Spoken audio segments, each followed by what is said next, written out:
Art Laffer is this discredited economics guy who was big during the Reagan years. He was responsible for creating the Laffer curve, so he's credited in large part with being one of the fathers of trickle-down economics, which we now know is bullshit, and we now know he doesn't know what the fuck he's talking about. But listen to him go on about the minimum wage. Because one of the things that you both agree on is maybe looking at minimum wage. And Art, you have an idea for minimum wage that you think could encourage hiring, and it involves state government. So what is that plan? Yeah, well, the minimum wage makes no sense whatsoever to me. I mean, honestly, it's just the Black Teenage Unemployment Act, and this is the very groups that we need to have jobs, not be put out of work because of a minimum wage. So I'm really very much in favor of, at least for teenagers, getting rid of the minimum wage so we can bring them back into the labor force, get them the skills they need to continue being productive members of our society for years and years. Yeah, great arguments, man, let me tell you. See, this is the old Republican talking point of, well, you could lower unemployment if you just got rid of the minimum wage, because guess what? More business owners will say, well, I wasn't going to hire anybody, but I could get this guy for $2 an hour, so I guess I'll do that. Yeah, and my response to that is, why don't you go a step further? We could have 0% unemployment. 0%. Very simple. Bring back slavery. Everybody's employed.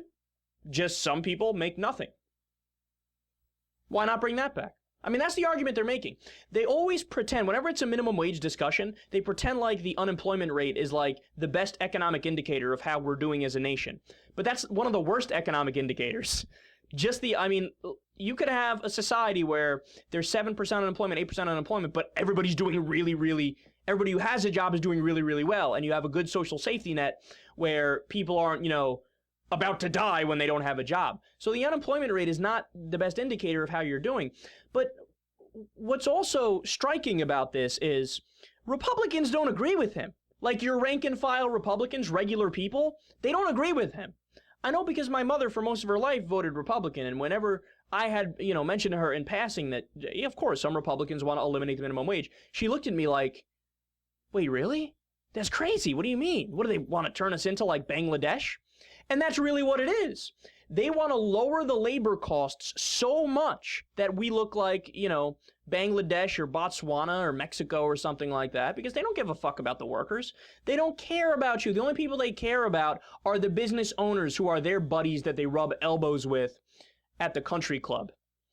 And furthermore, to go back to the unemployment aspect of this for a second, it doesn't even raise unemployment. It's nonsense. They've done studies on this. If you were to raise the minimum wage from $7.25 to $50 an hour, for example, yes, that would lead to unemployment because a small business owner can't afford $50 an hour. We get it. We understand it. But every time we've done a minimum wage increase, it's been incremental, and it hasn't been a lot. And what they found is oftentimes when you do a minimum wage increase, it actually decreases unemployment. If you raise it from $7.25 to $10 an hour, that's not a crazy amount, and the business owners can handle it.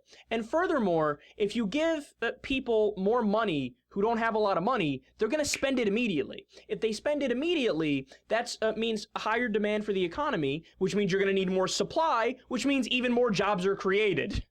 So understand, this isn't even me speaking. This is the studies that we talked about on the show. I referenced them a few weeks ago, that there would be so many more jobs created if we just raised the minimum wage. And if we made it a living wage, well, that would be fantastic. I mean, I find it stunning that in the year 2014, we don't even have a living wage yet. So you can work a full-time job and still be poor. Let me repeat that. You can work a full-time job and still be poor. So you do your part for society, and society puts their middle finger up to you. I'm telling you, this is in between, actual slavery and a job. Or it's like hanging out around indentured servitude. It's wage slavery. I mean, just go away. All of these guys, we know as a matter of fact that what Art Laffer's idea, the Laffer curve, is not true. trickle-down economics is not true. It's actually voodoo economics. George H.W. Bush called it that when he was running against Reagan earlier on, because he said it's voodoo. It's not going to work, right? And that's what happened. So we had a recession when Reagan left office because of his deregulatory policies and because he cut taxes for the rich. This is trickle-down. And also, you know who else implemented this policy? George W. Bush. What happened in 2007 and 2008? The Great Recession and the subprime mortgage crisis and the stock market collapse. Yeah, let's bring back those policies. These guys seem to really know what they're talking about.